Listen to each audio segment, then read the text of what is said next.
Last July 4 to 7, 2023, the Archdiocese of Cebu presented to the Catholic Bishops' Conference of the Philippines the proposed feasibility study on the erection of new ecclesiastical circumscription in the Archdiocese of Cebu. It gained unanimous support, and Sugbuswak, which is the appellation of Sugbu, meaning Cebu, and Buswak, meaning to blossom, an apt name for Cebu's biggest undertaking so far, encouraged on the subsequent meetings, consultations, surveys, formations, and recollections, which culminated in the 13th General Pastoral Assembly last November 14 to 16, 2023 at the Pavilion Oak Ridge Business Park. The 13th GPA led to the following realizations and resolutions.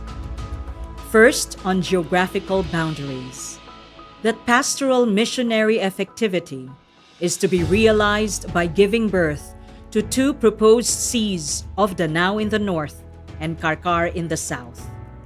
Second, on demographics, recognition of the need to make sure that there will be enough priests to minister to the new ecclesial territories, where pastoral assignments consider the good of the priests and the laity they are missioned to serve. Third, that financial sustainability through equitable allocation of resources, anchored on proper financial reporting, and the possibility of common management of assets that will benefit the three local churches, were accepted as necessary. Fourth, that church institutions, seminaries, Catholic schools, religious congregations be strengthened in order to respond to the needs of mission when partition happens. Fifth, that the greater participation of the laity who manifested unequivocal support for this direction is deemed precious and essential. The 13th GPA was indeed an experience of grace and synodality, and led to a conscience-driven and spirit-inspired resolution. But, as in any movement of the Holy Spirit, the direction of Sugbuswak manifested early on, and that steering became ever palpable until the right time arrived. That we can express that most sublime historic event by not just simply voting to approve or to approve the proposals and the recommendation by simply raising our hand. I move that we do so as a unanimous vote, not by raising up hands, but by standing and proclaiming our sentiment, our oneness, saying we approve. So that is my privileged motion that we vote unanimously.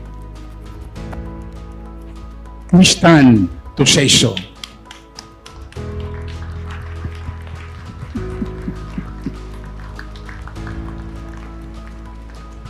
Thank you very much. The inception of the idea to establish daughter churches in Cebu began in the past, prompted by the challenges of being the largest archdiocese in the country.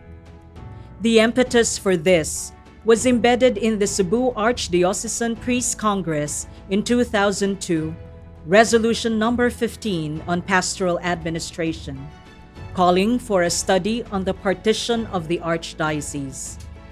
Despite being overshadowed by milestone events and celebrations leading to the 500 years of Christianity, the challenge of directing a vibrant Cebuano church after 500 years rekindled interest.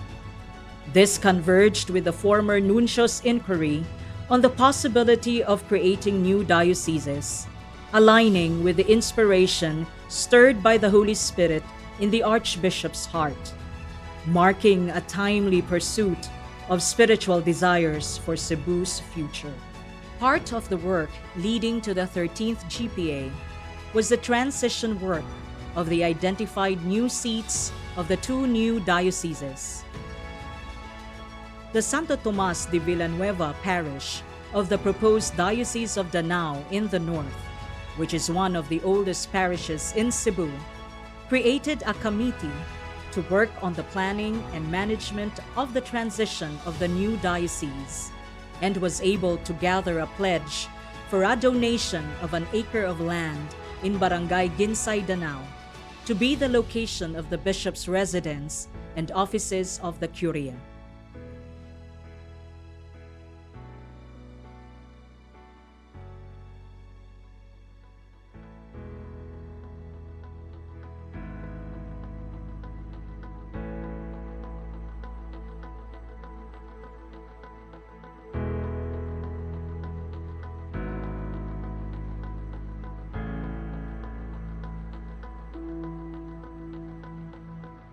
The Diocese of Carcar in the south, on the other hand, also one of the oldest parishes in Cebu and considered as the heritage city of the south, have started the restoration of the structures within the church complex, as well as identified the Theotokos Shrine as the site of the bishop's residence and offices of the Curia.